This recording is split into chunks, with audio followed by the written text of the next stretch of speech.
witch's cup. What do we do with our beautiful cup? Hi, I'm Sandra from mysterywitchschool.com, and if you're new to the channel and you want to learn how to become a witch or a Wiccan, or you just want to know what we do, hit the subscribe button below so that you don't miss anything.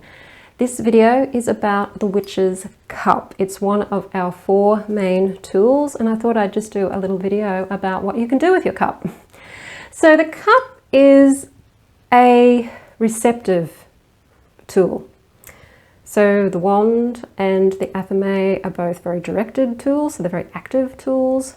The cup is more receiving, okay, so it receives energy. It contains things. Usually it contains the offering. So in a Wiccan circle, for example, we would have an offering that we'd make to the goddess and god and to the local spirits, and that generally is in the cup. So the cup is a container of what we are sharing with the spirits that we're working with. In a Wiccan coven, often the cup would go around and each person would take a sip from it. So it's a symbol of bounty. It's a symbol of receiving. It's a receptacle.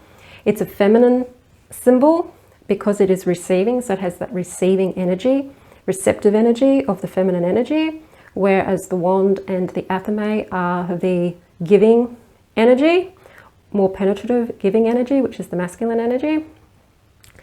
This is the feminine. And so it's receiving, and it is also then forming as it receives. So as the liquid is being received by the cup, so to speak, it's receiving the energy. We then bless it in various different ways that you can bless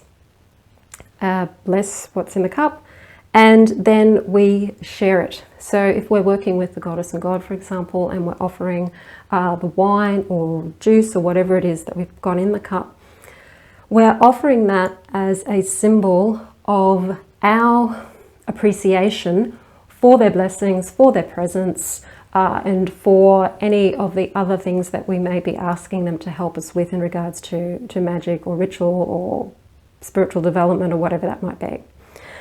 So within receiving the liquid, us blessing it, it is also then giving form to something, which is the offering. So the receptive aspect is about receiving and giving form. So we're giving form to things with the cup, and it is mainly used for the offering and for the sharing. So it is the bounty of what is being received, being formed, and then being shared as a bounty.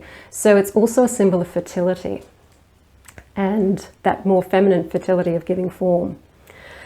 So that is really what it is. But what do you do with it? Well, you use it to do your offerings. You use it to bless the wine or whatever liquid you've got in there, to give offerings to the deities or to whatever spirits that you may be working with.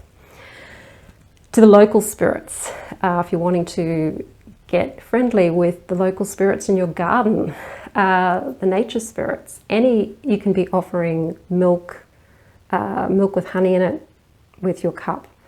It's a way of sharing that abundance with other beings. You can also use it to bless things. So if you're looking at working with crystals, for example, or gemstones that are water friendly, because not all gemstones are water friendly. Some are damaged by water, some totally dissolve in water. But the ones that are water friendly, you can actually charge them up and bless them in your cup. So you'd fill your cup with water or with milk. Sometimes you can bless your crystals with milk. That's a tradition as well. Again, just to make sure that the milk is not going to destroy the crystal.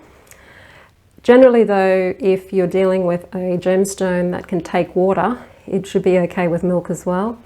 And leave it in there to be blessed and to charge up or to be cleansed in some way. And you can use your cup to do that as well. So it can be used for cleansing, and it can be used to giving form to an offering.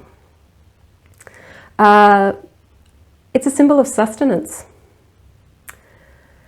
So that's pretty much what you would do with your cup. Again, it's not an active tool. It's a receptive tool or what we call a passive tool in that sense, but passive being more as in receptive and receiving as opposed to penetrative and active. So there are a couple of things that you can do with your cup and how you would use your cup in ritual. If you have other ways that you like to use your cup, please let me know in the comments field. Otherwise, if you like the video, hit the like button. Don't forget to share it with your friends.